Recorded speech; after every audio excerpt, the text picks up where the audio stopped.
Hello, this is your host, Todd Lewis of the Praise of Five podcast. This is episode 3 of the Tolkien Hour. I'm here again, joined by Nathan C.J. Hood. Don't forget to like, share, and subscribe and hit the notification bell. Don't forget to follow me on Twitter, Telegram, Facebook, and Locals. In addition to supporting me on Locals, you can also support me on Buy Me a Coffee and Subscribestar. Also, Nathan C.J. Hood and I will look at the super chats at the end first, and then the other chats as time allows or pertain to the episode. So today's episode is going to be a discussion about magic and Middle-earth. Now, one of the things that you recommended that I read before we discuss this was Tolkien's Letter 155 and from Morgoth's Ring, Part 5, Myths Transformed, Essay Number 7, where we get into the discussion of dark magic. So I think let's start with Letter 55. So the notes that I took on this was, the primary focus of magic is the intent of the user. Does one use it to dominate the will of others or to equip others? So Sauron uses his magic to, in Tolkien's word, bulldoze all other living things, whereas the elves use it to buttress them up. So again, a good example would be Grond. That's just literally bulldozing, battering down the gates of Gondor. That's Sauron's magic. The elves' magic would be like, say, the cordials that give you vigor and energy, or their cloaks that hide you from prying eyes. That's still magic, but it's not there to dominate someone else. He makes a distinction between real world concepts called magia, affects real change in the world, and geodia, the appearance of a thing. Now technically in our world, geodia literally means summoning demons. If you look up anything about geodia, it's basically black magic of the worst kind, where you summon demonic spirits to do things for you, which is not really quite a parlor trick, because the appearance of a thing is more like a parlor trick, where you appear to do something. I don't know if I would actually use the term geodia, but nonetheless, that's what Tolkien is using here.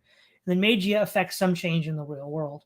Actually, interestingly enough, I read the first 3 Earthsea books, and there's a similar distinction being made between magic, where you can affect a change in the real world, and the appearance of a change. And the appearance of a change is a lot easier to do and has much less severe consequences than actually a real change in the world. That way of thinking we see with the elves and the Einar. They don't use this magic very often because of the profound consequences that it can have. So, for example, the Einar did not want to fight Morgoth in the final battle because they knew that unleashing all their might destroy Middle-earth. Because the first time they did that, if I'm not mistaken, there was the 2 lamps that were cast down, which destroyed much of Middle-earth. And they're like, well, if we do this again, then we can't, we might destroy the place. And so whereas Morgoth and Sauron don't care about that as much. Now, he says in The Lord of the Rings and the broader Middle-earth corpus that whereas in the West, in the modern context, magia would be considered like white magic and geodia would be considered black magic. No such connotation exists in Middle-earth. The white versus black elements of magic come from the intent of the user, not the formula of what's being done. So he's definitely changing that. And so he gives the example of setting Gandalf lighting the pine cone on fire in The Hobbit to sort of get the orcs to leave, to buy time for the eagles to rescue them. And then, the idea of deceits and trickery. So a really good example of geodia is from the Silmarillion, where I can't remember his name, but there was this one man who Morgoth was trying to get at Tuor, I think. And there was this man who knew where he was, and he said that Sauron said that he had his wife, and that if you gave me the intel that I want, I'll send you to your wife. And so he does, and then Sauron kills him. So he uses this, but there's an appearance of his wife. He thinks he sees her, and he thinks, oh, there she is. Therefore, if I give them what they want, they'll let me go. And of course, that was geodia. That was just an appearance. It wasn't the real thing. Whereas shape-shifting, like say Sauron turns into a wolf and he's defeated by Huan at, I think it's actually called Minas Tirith, right? Isn't that the name of the fortress? That's prison? right, yeah. Yeah. that Juan and Luthien go to rescue Baron. So that would be magia. That's a real substantive change. I mean, it's not a illusion. It's not Sauron pretending to be something else. So then there's that. We also see that the purpose of magia is to eliminate the time element between the desired idea and the finished result. Machines and slaves can serve this point. The wise seldom use it. If one is sufficiently evil, one loses sight of even this end. The power to dominate and destroy succeeds this end. Geodia, when used by evil, is to deceive and inspire fear. The elves who cannot be deceived with regards to Geodia do not use it for that end, though, of course, men and hobbits might be and often are. And to that point, there's a quote from Galadriel in The Lord of the Rings, which illustrates this.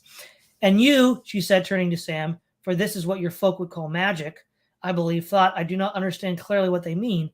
And they seem to use the same word for the deceits of the enemy. But this, if you will, is the magic of Galadriel. Do you not wish to see elf magic? And then after seeing into the mirror and the ruin of Hobbiton, Sam says, Sam sat on the ground and put his head in his hands. I wish I'd never come here, and I don't want to see no more magic, he said, and fell silent. So be careful what you wish for. And then he says, Tolkien says, magic does not come from lore or spells in Middle-earth, but innate ability. Aragorn's healing is not magic, but then he might have residual magic from the line of Numenor and having the legacy of elven blood in his veins. Now, the problem that I have with letter 155 is it's very difficult to reconcile with various elements from the Lord of the Rings.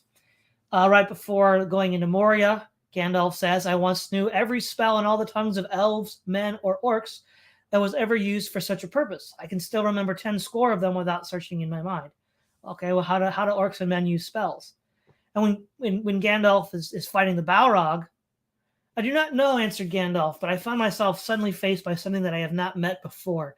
I could think of nothing to do but try and putting a shutting spell on the door.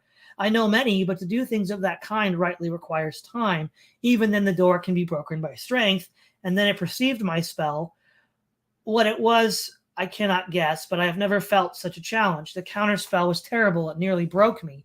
So obviously, the Balrog and Gandalf, according to the lore of the Silmarillion, are Maiar, so they're spirits of roughly equivalent strength, but they're not fighting each other with innate ability. What they're doing is they're casting spells on each other, or at least on the door. And so that's difficult to square with letter 155, because even someone who has innate skill, according to Tolkien, is still using magic in order to affect some change. We also read that Grond, long had it, Grond, been forging in the dark smithies of Mordor, and its hideous head, founded of black steel, was shaped in the likeness of a ravening wolf, and on it spells of ruin lay. Now, we know dwarves use runes. They can build doors that look like the side of a mountain. We saw this in The Hobbit. We saw this in the Fellowship of the Ring. Isn't that magic? And then furthermore, the Beorings are shapeshifters. Isn't that magic? And so clearly, what one would have to say is that men do have innate and a magical ability. And what makes the Beorings unique is, unlike Aragorn, they're not part elf, right? Because basically there was a choice that was given. That's why Elrond is called half Elven. Elrond and his brother were given a choice because they were the children of, Erendil and I can't remember his wife's name, but because Erendil was Elwing, thank you. Erendil was gaining immortality by going to Valinor. He was then said he had to be immortal because anybody who made it that far, it's not fit that someone should die who's visited the Undying Lands. And even the Valar were surprised that he made it, which was proof that it was Uru's mission. So, but then his children were given a choice. One, Elrond decided to be an elf, so he was called half Elven, but he lived forever. And I don't remember who his brother was, but the first Númenórean then chose mortality. So, but the Beorings don't come into this, and they would have to have an innate magic to be shapeshifters. And plus they have the ability to talk to beasts like the elves do. The elves can talk to the trees and the beasts. So could Beren. Beren can talk to the beasts. When he's journeying, even before he meets Luthien, he talks to the beasts. So this is, like I said, it's a little difficult to square, but there's a lot to chew on, so I'll hand it over to you, Nathan. Well, that was a great summary of the letter. I as you say, there's so much to talk about here. I think maybe just picking up on the last point first, about how, what counts as magic, I guess, is the question. And one of the things that Tolkien's pointing to when Galadriel makes that comment about, "Oh, you call this magic, but I don't really understand what you mean. You also call the deceits of the enemy magic." That to an elf, what appears magical to a hobbit is not magical, or it doesn't have that connotation. It's just ordinary, whether that's from their own ability, from some technology or craft that they've developed, or as you've mentioned, maybe a spell of some kind. This isn't something which is extraordinary. Whereas to a hobbit, well, if you look at Lord of the Rings, they call Gandalf's fireworks magical. They call the Mirror of Galadriel magical. They will see almost anything above their own technological ability and their own personal ability as magical. On the one hand, uh, that points to perhaps that actually all things at some level have a magical quality. That if we allow ourselves to move beyond the overfamiliarity we have with them, and I think this is a point Tolkien makes in On Fairy Stories, we often become too familiar with our surroundings and everyday life and the tools that we use. We just treat them as instruments. But if we actually appreciate them for what they are and we see them as something other than ourselves, not just mere extensions of ourselves, then we might see the magical insofar as we'll have wonder. We'll also have maybe love for these things as in their own right. And there's a little passage just when Frodo reaches Lothlorien and he's following Haldir up the stairs, one of these wooden staircases in the side of a tree. And it says the following. Frodo prepared to follow him. He laid his hand upon the tree beside the ladder. Never before had he been so suddenly and so keenly aware of the feel and texture of a tree's skin and of the life within it. He felt a delight in wood and the touch of it, neither as forester nor as carpenter. It was the delight of the living tree itself.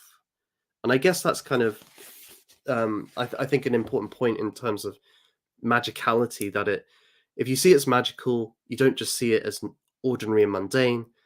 And so it can evoke this kind of feeling in you, an appreciation and a charity towards the everyday. Yeah, yeah.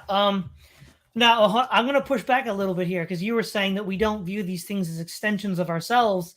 But I think if we go back to some of the previous videos I've done on technology and tools, the kind of conception of a tool that we have to return to is that it is an extension of you.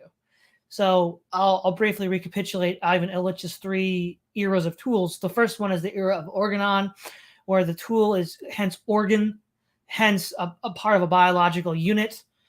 We see then the best example in pop culture would be any sort of like samurai film where you're told that the sword is an extension of the warrior, be one with the sword. And then there's the idea of distality, where the use of the tool is distinct from any sort of user, class, or profession. It's the intent is now moved away from this tool user composite to just the tool itself. A good example of that is episode 7, where Rey picks up a lightsaber with no training whatsoever and just uses it. And then the final one is the systems, where man is a cog in the machine. That's a good version of that would be Brave New World, where in this, I think, 1948 preface, Huxley says that, it quotes Christ, the Sabbath was made for man, not man for the Sabbath. And the tool has been inverted like that. And so viewing the tool as the extension of you, and then you being a part of a larger whole, meaning that, that we're in some sense all connected as a part of a larger incorporated body, might be the attitude one needs to have to move forward. I think certainly when it comes to work and labor, I can definitely see that point. I think the thing that I see, and I think Tolkien had this view too, certainly on fairy stories, he seems to suggest this, that it can become, if you just see things as merely tools or merely in a utilitarian way, as something that I can use as an instrument, then you're reducing its value and its existence to merely how can it extend your will or implement your will. And I guess magia is that kind of thing. It's how can I manipulate the world to accord with my desire, and I'll just use this means to achieve it. Doesn't really matter what the means is itself, as long as it brings about my will. And so then you can reduce things really into a solipsistic existence where everything has its meaning according to how it affects your will, or brings about your will, I should say. Whereas I think it's I'm not saying get rid of tools or anything like that, but rather you also need to have an appreciation of the object having its own integrity and other creatures having their own integrity. So the tree isn't just merely material for a chair or a table as the carpenter sees it. Frodo appreciates it's a living being with its own existence and its own reality and its own story, I guess. I think that's you need both. You need both things.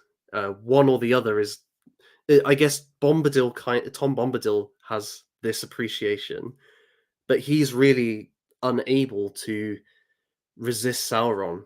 We might say. I know we've had debates about this, but he's in terms of logic of the story, he would be unable to resist Sauron.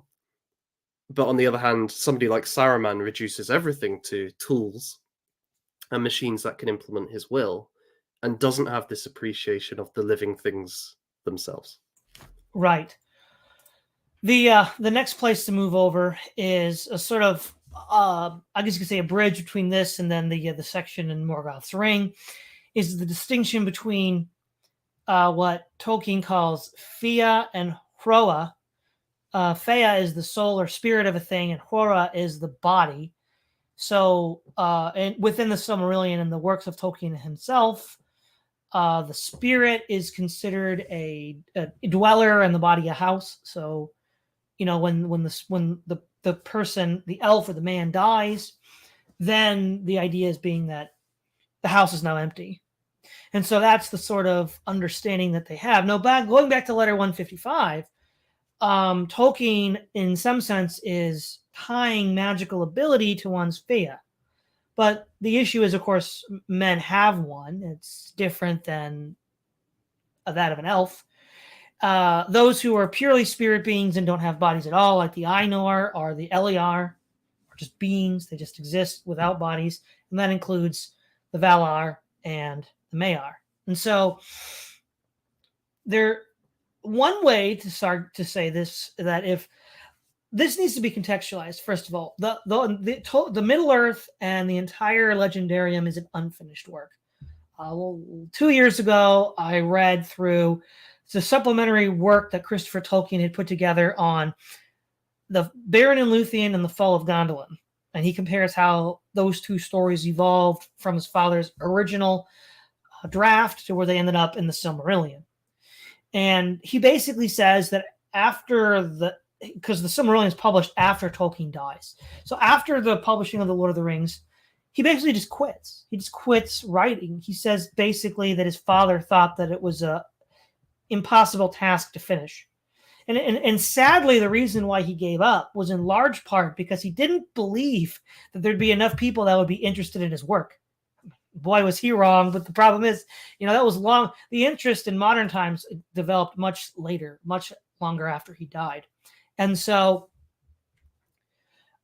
he has had to rework things before. So, for example, he had to rework the original draft of The Hobbit, in which there's no riddling game.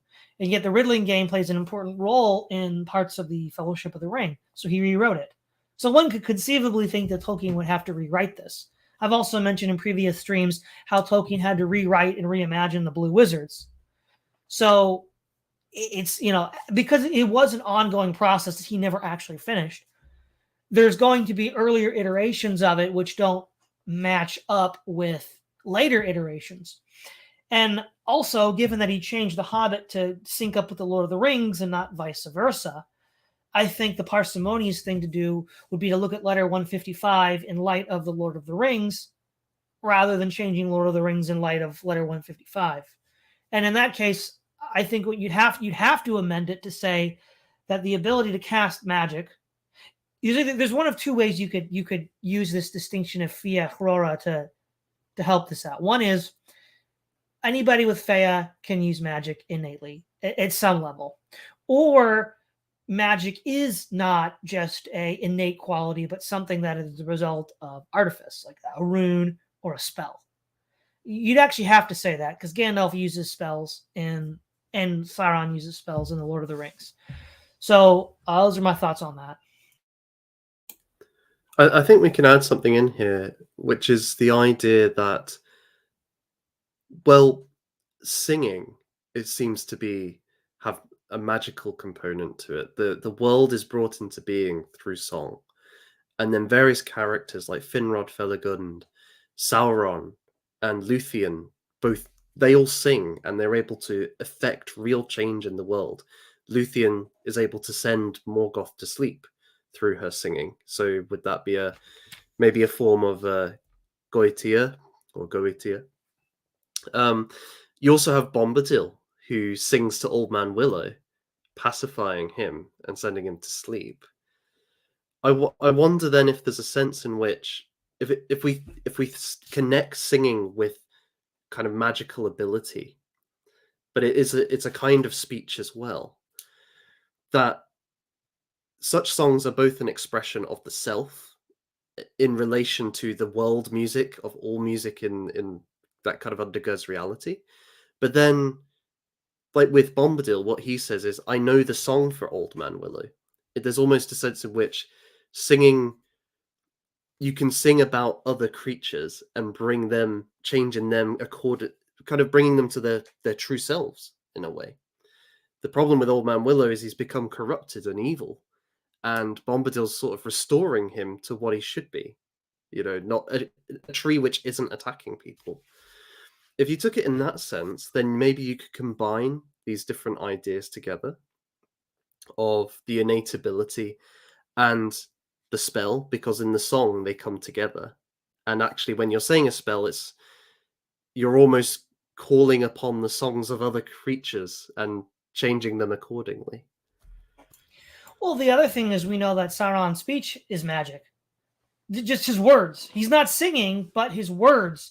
Because he says to the Fellowship as they're on the return trip from the marriage of Arwen and Aragorn, that when Treebeard let Saruman go, that, even what is the term was, even a serpent with one fang can still bite.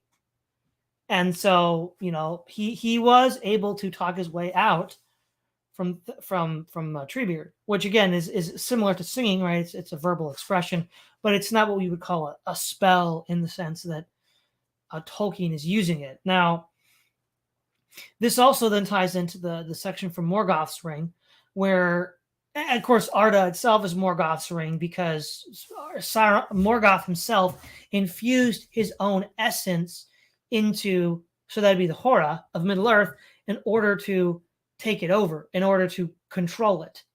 And so from that section, Christopher Tolkien adduces that when the Ainur walled themselves off from Middle-earth, he thought that, hey, we basically won. They're just going to forget about me and I'll just, do my own thing.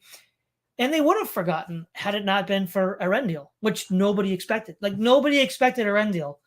And so his coming was what changed everything. The only intelligent being that knew or was aware of his coming was Uru.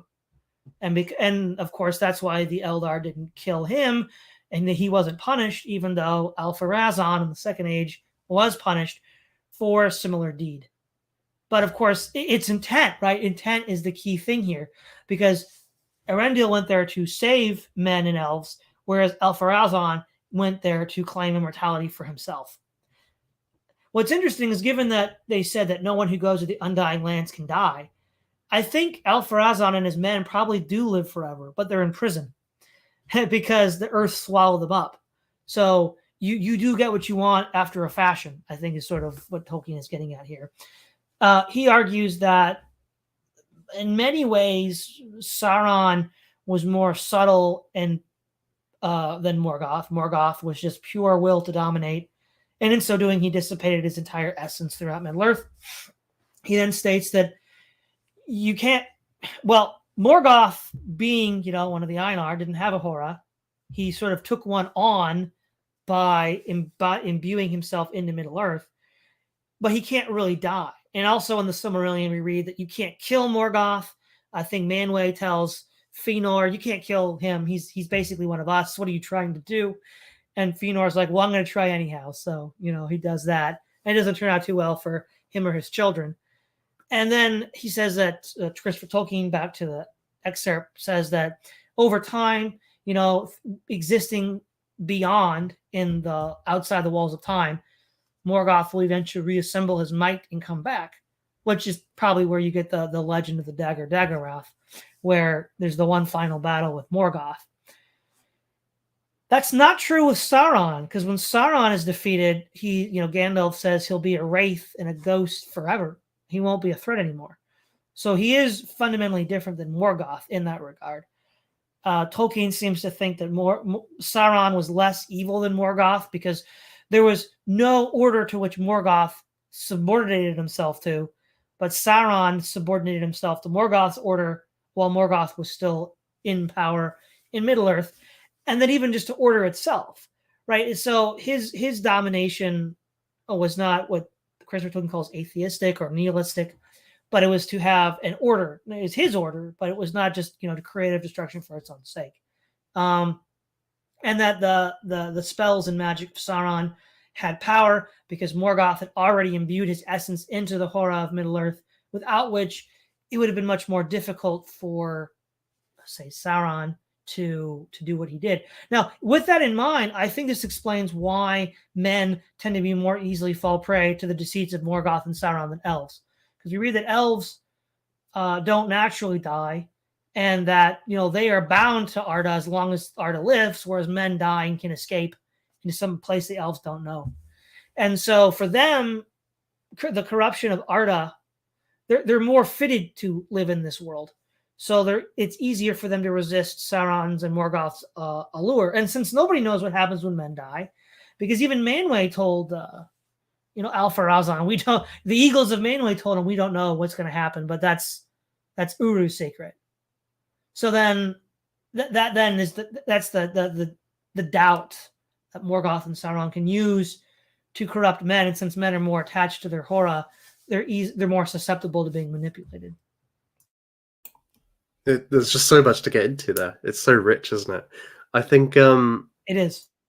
Going back to kind of Morgoth essentially imbuing his essence into all of material reality. I think this is the perfect example of magia. It's the quintessential example, or take it to its extreme, because he's essentially doing this so that when the texts say he wants to control reality, he wants all things to be just the extension of his will and his design. And the reason then why he wants to destroy almost everything is because it's not from his mind that it proceeds. And actually the existence of other things is an obstruction to his plans. So he must wipe it out.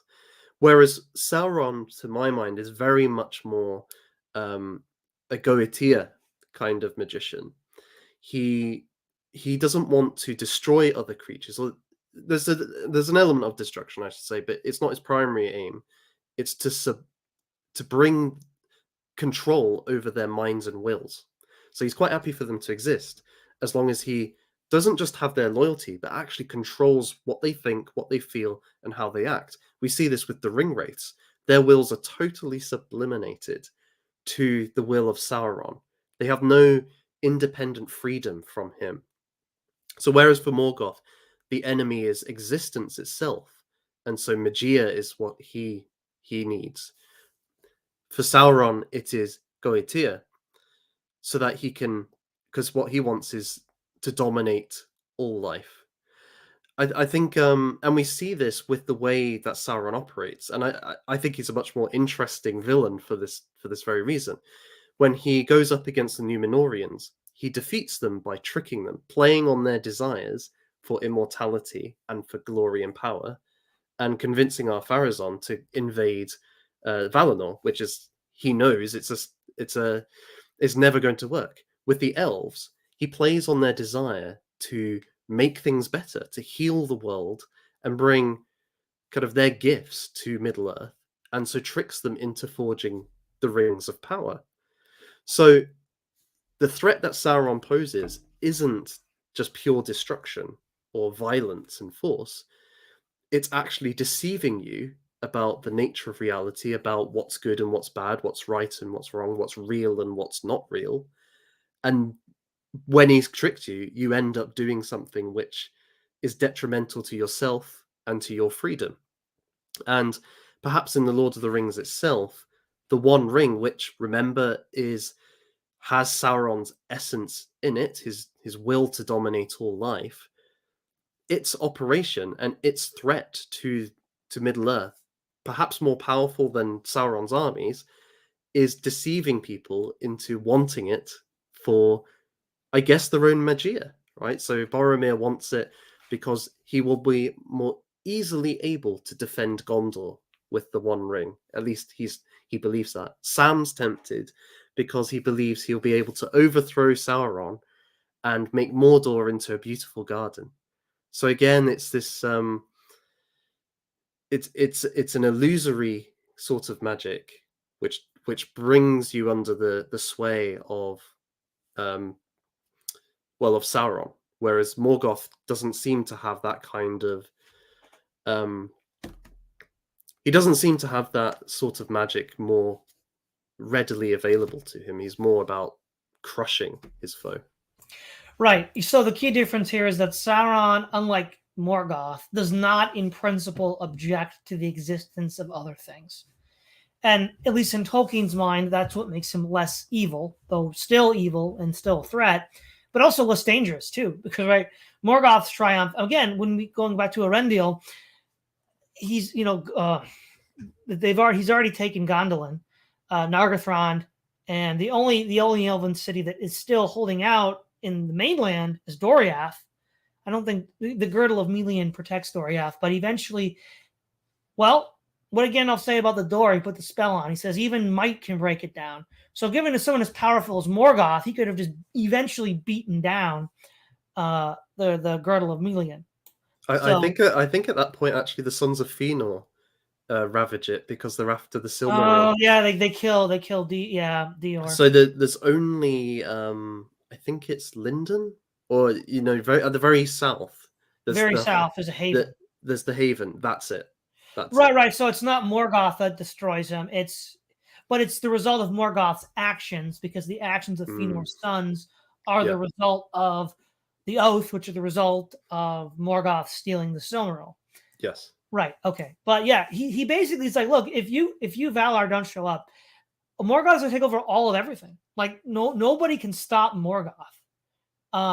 He's going to destroy everything. And so he finally imposes upon the Valinor and the elves that live in Valar to actually go and fight this. And of course, there is turmoil in the world with the use of the magia. The other thing that's interesting about magia, and this is true for the Valar who are good, and then of course Morgoth, is at a certain point, the more you use it, the less you can use it. So, for example, Yavanna was able to produce the Silmarils, and Fëanor was able to produce, she produced the light of the two trees, rather. He produced the Silmarils, but they couldn't do it again. The Teleri elves made boats. They couldn't make them again after they were stolen after the kinslaying. So, now in that case, there is a partial diminution. But I guess because they're good, they know not to go all the way. Morgoth just kept on diluting. Still more powerful than any elf or man, but not a match for. Now this is another element I think that gets iffy with Tolkien, right? Because he says the other thing that evil can't do with magic is he can't create. Now, here's the thing. Where does this put the dragons? The dragons are always going to be a problem because we could say, well, they're incarnated, Maiar spirits. So like they're like an incarnated Balrog, for example. But when we read in the final battle, the War of Wrath against Morgoth, we read, and I'm paraphrasing it, but the hosts of the Valar quailed when he released at Caladan the Black and the dragons. So that's including the Valar that went to fight. So apparently, these dragons were powerful enough that they even inspired fear into the Valar. Like, that's really, really hard to square with what he says about evil and magic. The way that I tried to thread the needle is this. Now, I want to hear what you think about this, Nathan CJ Hood. So there's a point of no return that both Morgoth and Sauron go through, where they can no longer have a fair appearance. For Sauron, it was in the Second Age, I think after he was, because he first appears as Anatar, the Giver of Gifts. I think it's after he's defeated by Elendil that he's not able to receive a fair form again. And Morgoth, he loses his fair form earlier as well. I forget the exact context, which is sort of a point of no return. It's like any good that you might have had that could have been used to pull you back is gone. So given that Morgoth was not always wholly evil, the only thing I can come up with is he created the dragons before he lost his ability to achieve a fair form. And the dragons that are the most powerful, Alloway creates dwarves, Yavanna creates Ents. All of these, but the dragon's apparently the most powerful of all. That's how I try to thread the needle. What do you think about that? I think it's a good attempt, and I think there might be something in.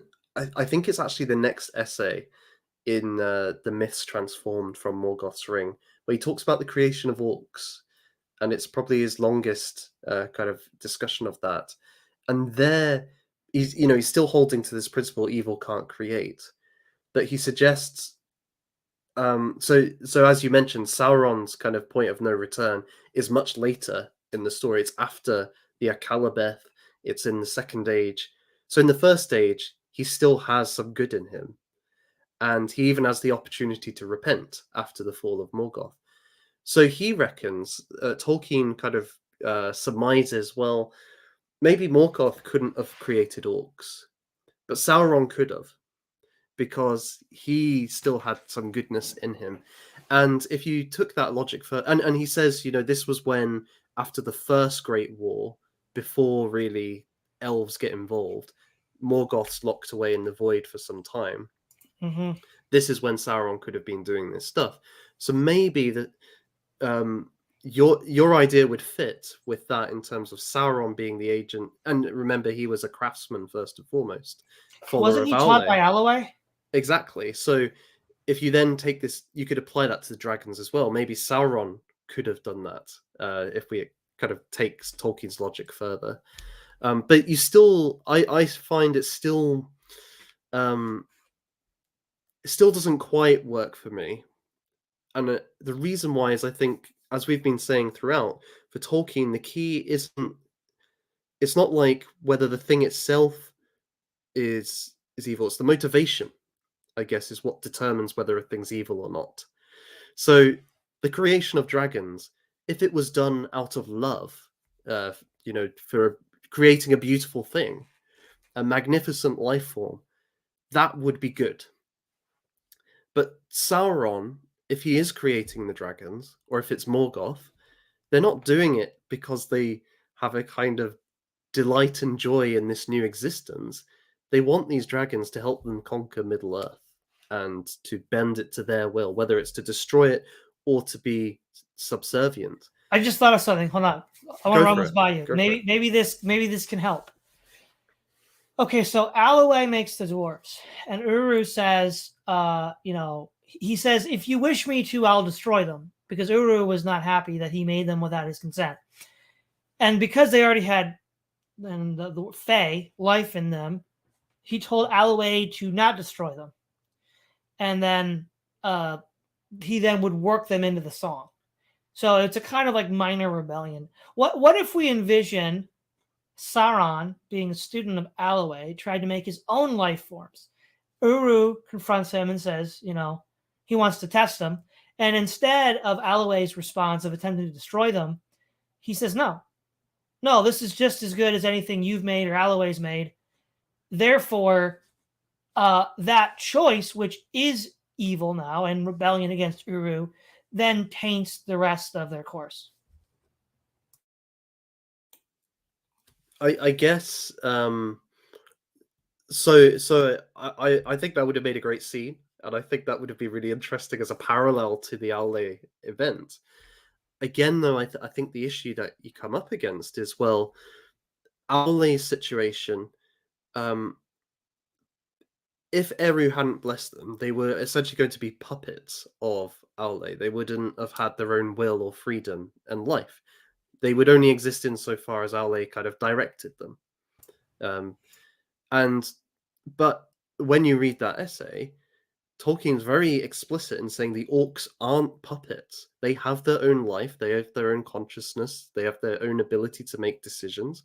Of course, there's a degree in which they're under the influence of Morgoth and Sauron, but they're not Automans. So that would imply then that they do have some kind of fae. But he's unwilling to say that they have fae. Yeah, exactly. And it doesn't fit with the rules of his world. The other thing too is the most famous dragon of all, Glaurung, clearly has fae. He has an intent and a will, and his will is to destroy the children of Hurin. We see that both in the Silmarillion and then in the book by the same name, produced by Christopher Tolkien. And so ultimately, yes, there's an upper limit to the consistency issue of the metaphysics of Middle Earth. And ultimately, unless we're going to just get rid of orcs and dragons, which we can't, because we need Smaug and the Hobbit, we need the orcs, we need Glaurung from the Silmarillion and the children of Hurin, you're going to have to argue that evil can create. Not just a parody, because remember, the dragons were powerful enough to inspire fear in the Valar. Like that's I mean, this is no joke. But even furthermore, orcs can inspire fear in elves, right? Even though elves are the true creation and the orcs are the parody, they're still powerful enough in their perverted, twisted presentation to cause fear amongst the elves. So again, now there's a reason why Tolkien wants to say this, right? As a Catholic, there's a strain of thought that goes back to Augustine that evil is the absence of existence. Evil is the absence of a thing. We saw that in his discussion with Sauron. He's as much as saying Sauron is good in as much as Sauron does not object to other wills existing other than his own, which Morgoth did. But the thing is, though, so if evil is just a negation, evil is not a thing. You see this in, for example, Boethius' Constellation of Philosophy. Philosophy tells him evil is not a thing. It's the negation of something. That's what he's trying. That's the sort of real world philosophical metaphysical commitments that he has that he's translating into this imaginary world. The problem is the way he's created dragons and orcs and trolls. Even trolls aren't brute automatons. I mean, look at in The Hobbit, but Bill, William, Tom, and I forget the other one. They seem to have their own wills too. So the issue then is, he's created a fantasy world that's not consistent with that theological principle that he's trying to preserve. And that is, I think, the ultimate flaw conceptually of Middle Earth.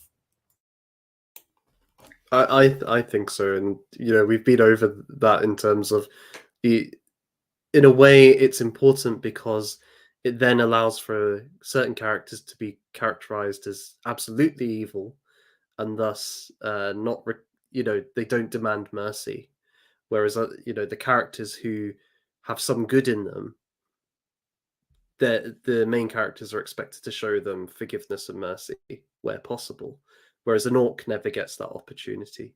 So dragon.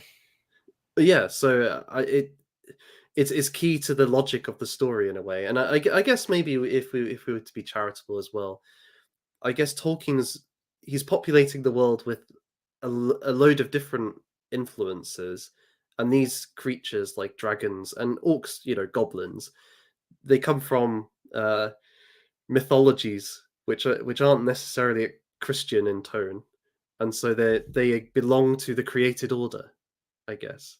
Um, uh, which he would see as the created order produced by God. So in the real world, there's a sense in which goblins and dragons are the creations of the divine, but in Middle Earth they've been put into the hands of Morgoth and Sauron and so. But if we were to kind of defend him here a bit further, there's an idea which I think he takes from George MacDonald, who wrote The Princess and the Goblin. And in one of MacDonald's essays on the art of fantasy and mythology, he presents this idea that God didn't just kind of create the world as is, but rather, if he uses this example, if God thinks of the idea of Hamlet, but rather than just kind of making the play happen, God creates a man who is able to have the thought of Hamlet and bring it into being. And so God kind of creates creatures who will bring about exist the design of the divine. We see this in a sense with the Ainul Dale. Each of the Ainur are given a part of the mind of Iluvatar, and it is through these beings that the whole mind of Iluvatar is brought to fruition. And even Morgoth, who appears to be in rebellion to Iluvatar, his music, which seeks to drown all the others out, actually turns out to be a part of the great symphony, a key part which will help to bring it to an even greater glory and beauty than it would have had if all was harmony. So if we took that idea, well then, actually, if Morgoth or Sauron created dragons and orcs, these are but the instruments by which Eru was able to bring these other conceptions into reality. And so in that sense then, although it is a wicked instrument, its ultimate origin is the good. It is Iluvatar. So maybe we could, if we did, I appreciate there's a lot of jumps there, but I think it's consistent with what Tolkien's already set up in the Ainul Dale. I think what we've come to the conclusion of is, given the inner logic of Middle Earth and Lord of the Rings, and given again with the full admission that it's an incomplete work, that Tolkien even admitted as much when he sort of gave up the effort to finish it, the best way that we can thread the needle between all of the extant material that Tolkien has given us and that his son Christopher has edited and released for us is this. And I think we're sort of in broad agreement on this. The fall of Sauron, the sort of point of no return, when he can only take on a fairer form, is much, much later than Morgoth. I think it's sometime in the Second Age, after he's defeated by Elendil. Or not Elendil, Isildur. And so the issue then is, how is it that these things are created? Because you could say, no, there's the idea of the twisting and the corruption. So, okay, elves are corrupted into orcs. And then you could say that Ents were corrupted into trolls. That still doesn't give you an explanation for dragons. Dragons really don't fit in this classification very well. You can't say that they're merely fallen Maya, because that's the Balrog. We've already got what that thing looks like. It's the Uraloki, the demons of fire. So then the question is, well, what is it? Well, maybe they were created. Some of these things were created, but it was by Sauron, and it was before he became irredeemably evil. And as you said, Nathan, he was offered a chance to repent. And in fact, he feigned repentance so well that Manwë, who could conceive of no evil, bought it. He actually thought that he did repent. So there's that element, right? So that, and why then? Okay, well, he could. If that's the case, then how come dragons are evil? How come orcs and trolls are evil? Well, then we could say if we have a test, sort of like Alloway's test, and it's one that Sauron fails, the nature of the failure of the test then determines the course of these creatures, sort of in a kind of almost in a sort of like covenant dependency. Like, so Adam falls, and then all of humanity is affected by that choice.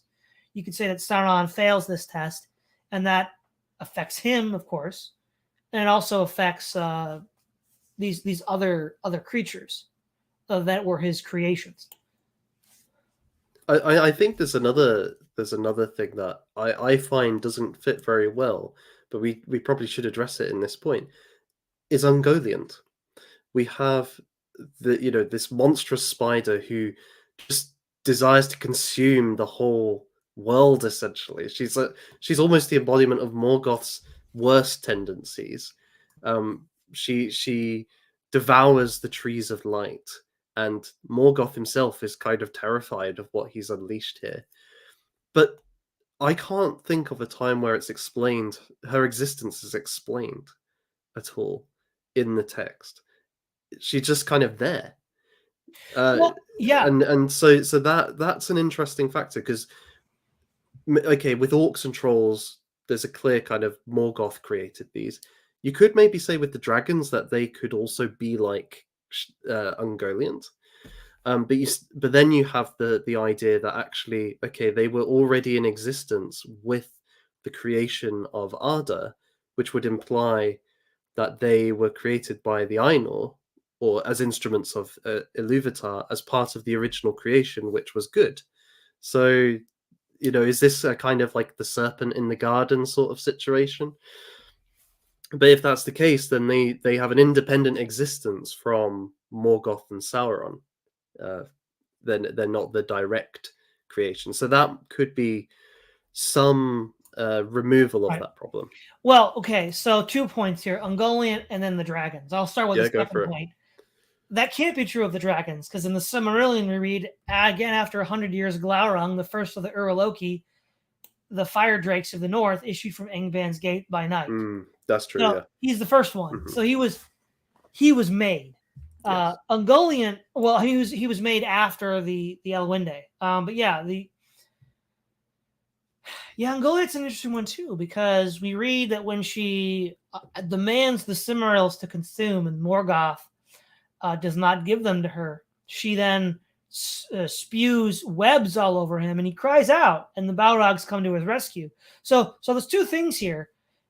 Whatever she is, she can't be a Valar, because we know that I think there's 13, right? There's 7 male and 6 female, and so the issue then is she's sufficiently dangerous and devouring to be a threat to Morgoth, but in another sense, weak enough to be driven off by Balrogs, who are Maiar spirits. So she's somewhere in that. But you see, though, I don't think Ungoliant can be any of those, right? Because what we read about already was that if you had the Fea, the spirit, then you didn't have a body to go into, because you weren't meant to have a body. You were something separate entirely. And so then the question is, Ungoliant is a creature that is very much Hrora oriented, that exists in this world. And so it's difficult to envision her being a Maiar or a Valar. I agree. And it's one of those mysteries, maybe the converse of Tom Bombadil in some sense.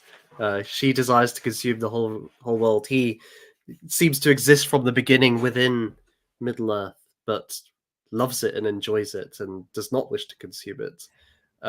I just wanted to clarify something very quickly, if that's okay, Todd, because I see in the chat a little bit of confusion about what we've said. It was I was the one that suggested that it was Sauron that may have created dragons. Don't blame Todd for that idea. It's my hypothesis, but I'm drawing from Tolkien's own idea that Morgoth, when he was in the Void the first time, Sauron may have created the orcs, because he had this crafting ability, and still had some good in him. So then I reason, well, maybe he is the source of the creation of these evil creatures, rather than Morgoth, who Tolkien says at that point wouldn't have had that ability. So that's why I'm making that suggestion. But it's an inference. I don't, there's no hard evidence beyond his Tolkien's own suggestion. Sauron was the origin of the orcs, not Morgoth. Right. The other thing we also have to keep in mind is what, in our Tom Bombadil discussion, Tolkien said that ultimately he didn't want to explain everything in order to preserve some mystery, and this was specifically with regards to Tom. But I think ultimately another thing we could just appeal to is you mentioned this already. I think it was before the stream, but this is if the Silmarillion and all of this is what the elves have handed down to us, then the idea is that, well, the elves really weren't there for the song. They don't really know all of this stuff. Maybe the elves just made some mistakes, and we don't have a complete picture. Maybe that's the answer.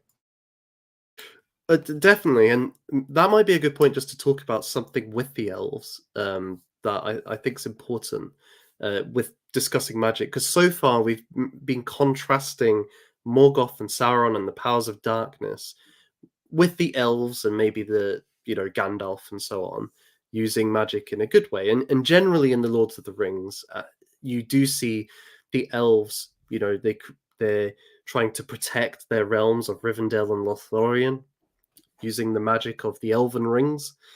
There's no blemish, there's no disease, there's no corruption within these lands. I think Frodo describes it that way when he first sees it.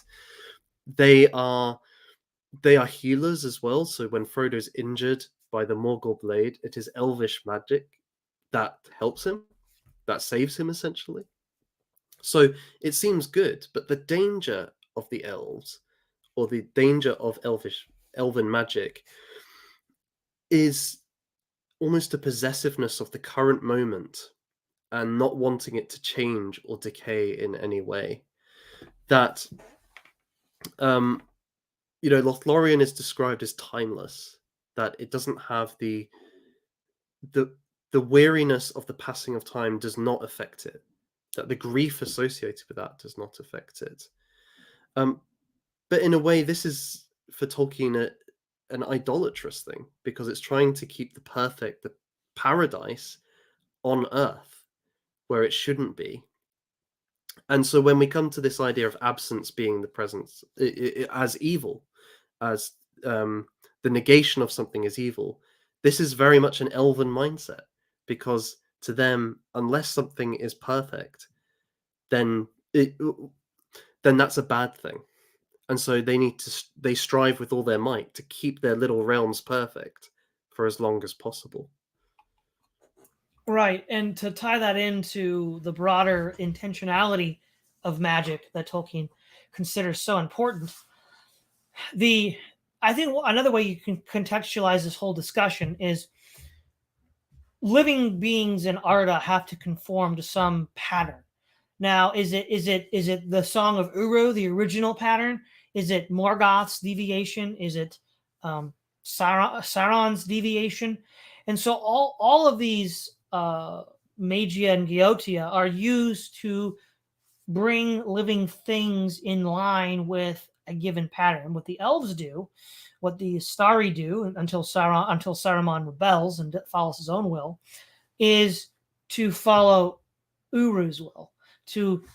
And of course, because this world is in some sense fallen or imperfect, there's no real fall in Middle-earth, so imperfect is a more correct way of putting it. These skills are used to enable weaker beings. The elves spoke to the trees, they speak to animals, they help out hobbits and men. They equip them to, which is a very Christian thing to do. Paul talks about equipping the saints all the time in order to live up to the plan that they are fallen through, not necessarily through any fault of their own, but have fallen short of.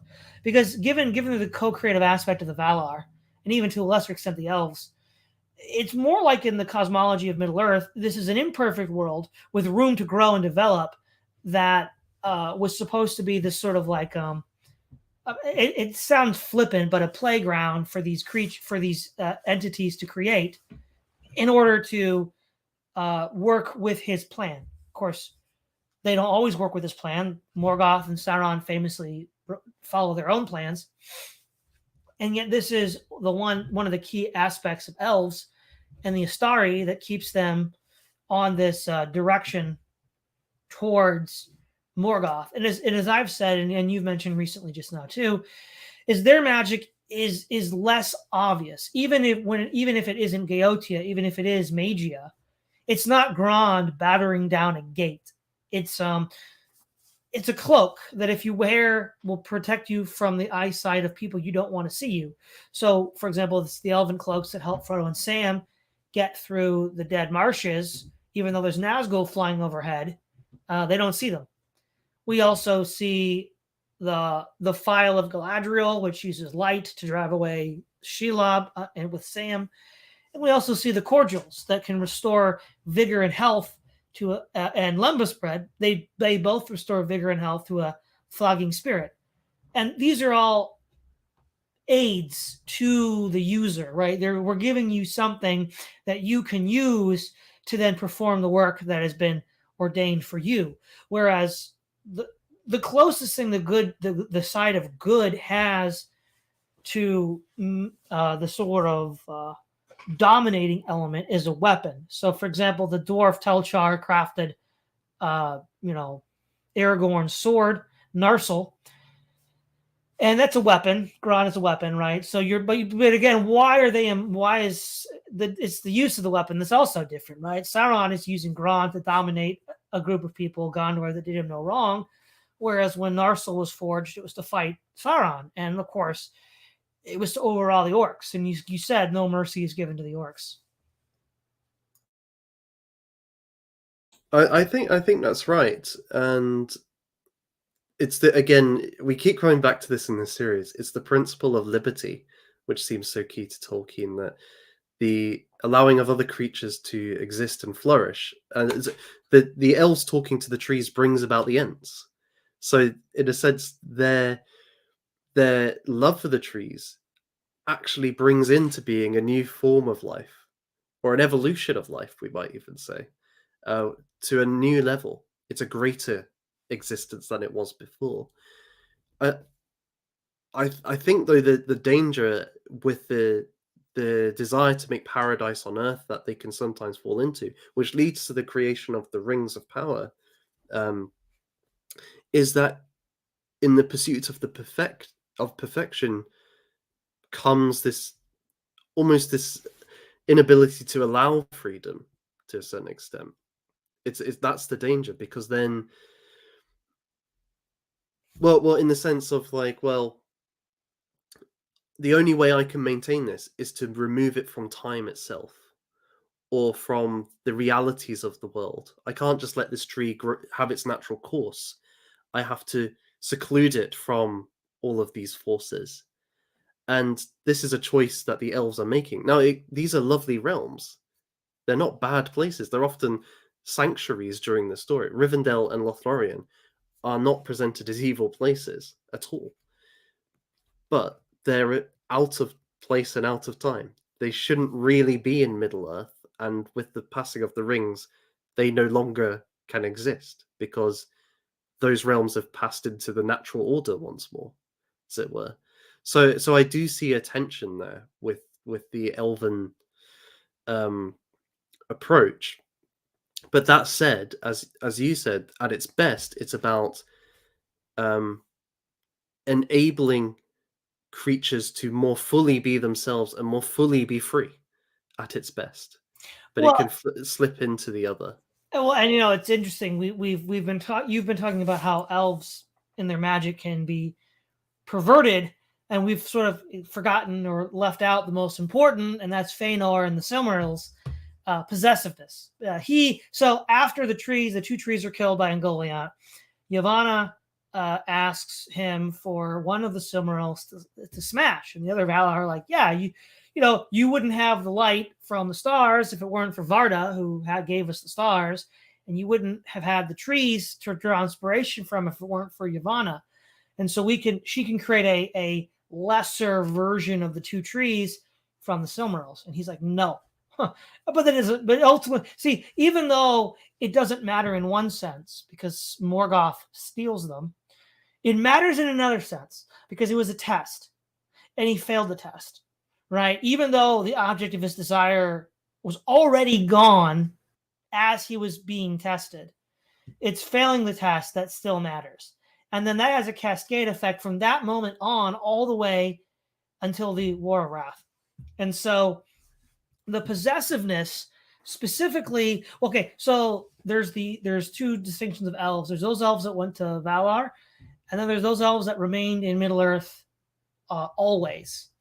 And then there's the third group, which is the Noldor. They went to Valar, then they went back to Middle Earth. And of the second and the third group, those elves definitely exhibit some of these possessive qualities that you have pointed out. So first of all, the Oath of Fëanor leads to 3 kinslayings. The first one is the with the Teleri at the docks. The second one is in Doriath. And I think the third one is that the final port that Erendil sailed from, right? Wasn't that the third kinslaying? Yeah, that's right. And so in that case, that's the worst. But even though it stayed behind, so for example, he actually was also on the return with the Noldor. He hadn't stayed behind, but he was outside of the curse of Fëanor, is Gondolin. And there's the moment where you have Eol, the Dark Elf, and his son Meiglin. Well, in fact, Meiglin is the only elf that ever defects to evil, and he's of course a product of the elves that stayed in Middle Earth and never went back to Valinor.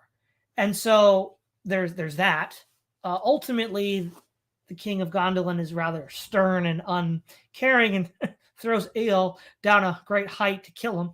Because as Eol he throws a spear at Meiglin, his wife who ran away, whom he kidnapped, jumps in the way, and she's killed. And so then he's punished by being thrown into the pit. But we see part of the reason why the elves in Middle Earth and the Third Age are so self-possessed is they remember, especially Galadriel, because she was there for the whole time. They remember what happened when the elves used their power irresponsibly, and it was catastrophic. Furthermore, the elves had also diminished power, so even if they wanted to act like Fëanor or his sons, they couldn't, because their power was diminished. And so, yeah, at its worst, the elves could get into some real carnage, but it's their possessiveness. You mentioned Gondolin, and I think that's a perfect example, actually, as well. It's this kingdom which is hidden from the world. It's beautiful. You could say it's a kind of vision of perfection. Ulmo, I think through Tuor, warns Turgon, the king of Gondolin, to leave, that they need to leave if they wish to survive. And Turgon refuses. He says, no, I'm going to stand here and, we'll be safe here. And as you've alluded to, the city's destroyed. So there is this refrain of, if you're holding on to something, not allowing it its own course, eventually it's going to have to go anyway, and it's going to be worse. But I wanted to connect it with something else you said earlier. It kind of clicked in my mind. You pointed out that there's a diminution when you create something, that there's part of you, and I guess with Morgoth and Sauron it's even more explicit, but there's a sense in which part of you is invested in this new being, whether it's a jewel like the Silmaril, or a city like Gondolin, or a realm like Lothlorien. In a way, these are not just independent realities, there's something of you within them. And so to let them go, to let them have their own life independent of your control, is a very difficult thing to do. And this comes into, in a sense, it's more than possessiveness. It's I identify myself and my will with this object because I brought it into being. But as we saw with Aule at the very beginning, his ability to give up the dwarves to the will of Iluvatar is what allows them to have life. He has that ability to let go of them, even though he created them. And I think that's one of the lessons Tolkien's trying to give us, is actually, even if we make something, we shouldn't hold on to it as if that's ours to hold on to. That actually it's in the hands of someone much greater. And the best way to engage with it is to let it flourish and grow as it does, but follow its natural course, not the one that we think is necessarily the best for it. That could be a hard thing to do because, well, as the Lord of the Rings shows, throughout there's the temptation to think, well, with our knowledge and wisdom, somebody like Saruman thinks, well, I can do a better job. I can rule Rohan much better than Theoden, and I can bring industry and use the resources of the world much better than these people. So it takes something really strong and firm within you, something that Gandalf has, to say, no, that's not my role. I have something else to do. That's a really difficult position to take. And the ring shows that ultimately most people, if not all people, will fall at some point or another. Yeah, yeah, and a good example of something leaving you as a part of creation is Feanor's mother. She dies after giving birth to Feanor. So that's an extreme case, and that was in part because Feanor was such a powerful elf in conception. He took more from his mother than she could afford to give, and that's why she dies. The other thing is we have this idea of, you said, of this is not your task. So, for example, Gandalf said his task was to fight Sauron. Right before the scouring of the Shire, the hobbits are like, "You're going to help us out, right?" He's like, "No, that's not my task anymore. I'm going to talk to Tom Bombadil now and catch up." So that would have been a great, like, little short essay chapter for him to have written in the appendix or something. Gandalf and Tom, that would have been something. But it might even be the case. I'm thinking of this a lot now with the way the modern government looks at families and say, well, these people are just clearly, whiffing it with their kids. We could do a better job of raising them. Now, maybe in some technical sense, that's true. But what ends up happening is, in order to be in the position to take their kids away from them or to subvert their authority over their kids, you've committed a greater violence than the incompetent parents whom you're criticizing. And that's the real issue here with Middle Earth. So, for example, right, let's go back to Boromir. Boromir's desire was good, to protect Gondor. Now, is in a technical sense, maybe he's right. Maybe he's right that, being a Gondorian, and this is an heirloom of Isildur, it should be in the possession of Gondorians.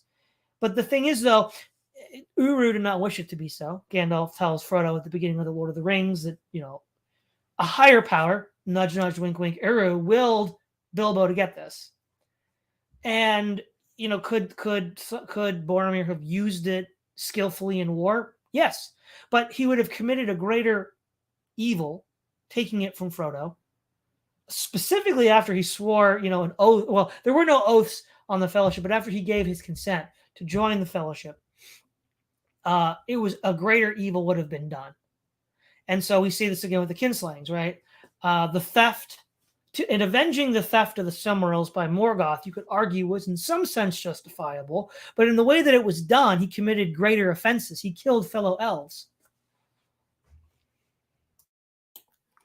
Yeah, and I think that's a great point. And to tie it back to Magia, and I think why Tolkien really dislikes machines, because he never gives like a full essay on his objections to industrialization. But I think in the kind of text we've looked at, there is an implication.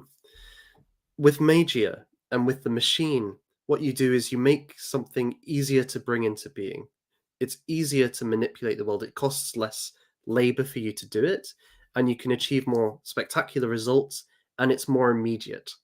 So in the case of magic, if I think something or I say the right word, then it happens.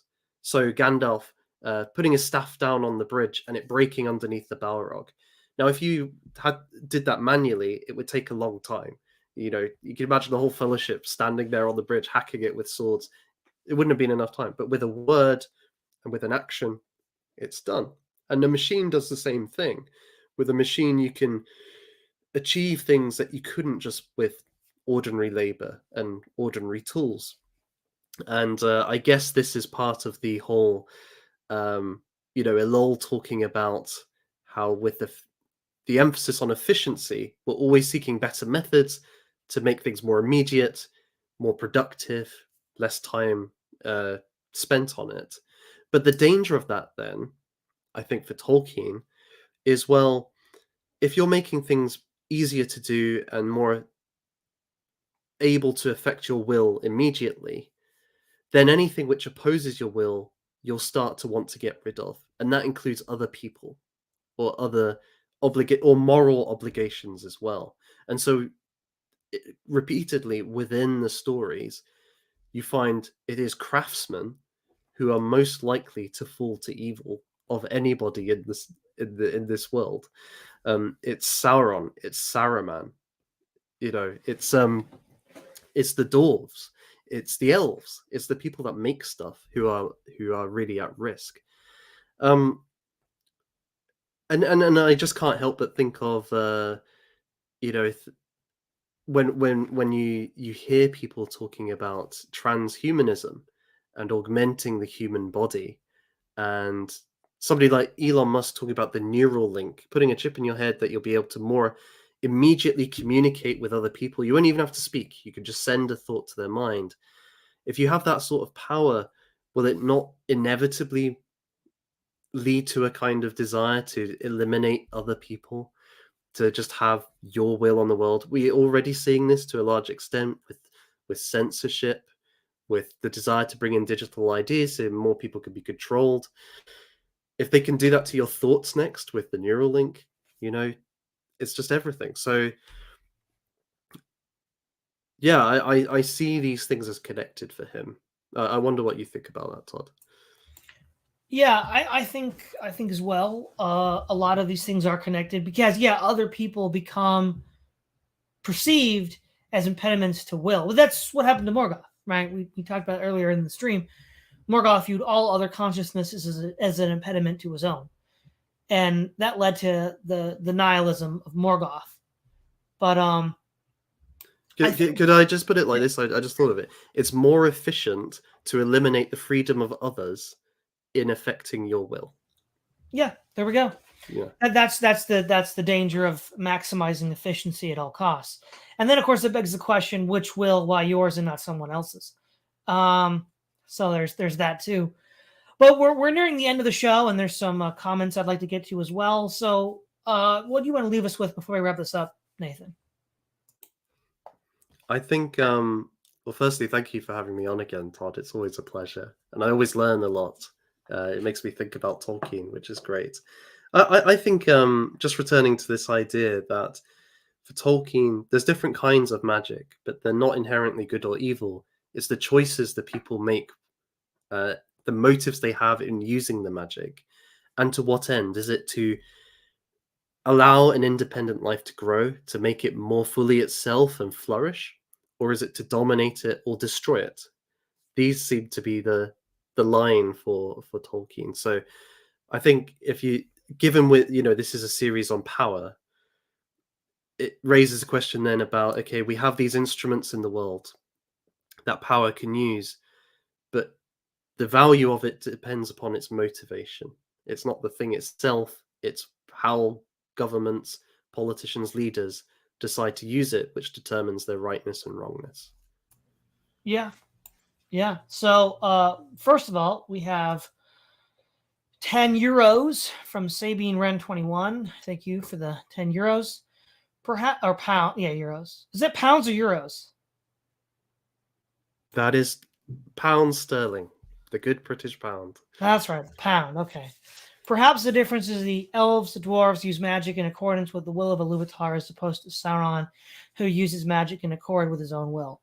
Now, that was posted on at 4:33 p.m. We sort of said that, so I would largely agree. That's sort of been the theme of our comments here.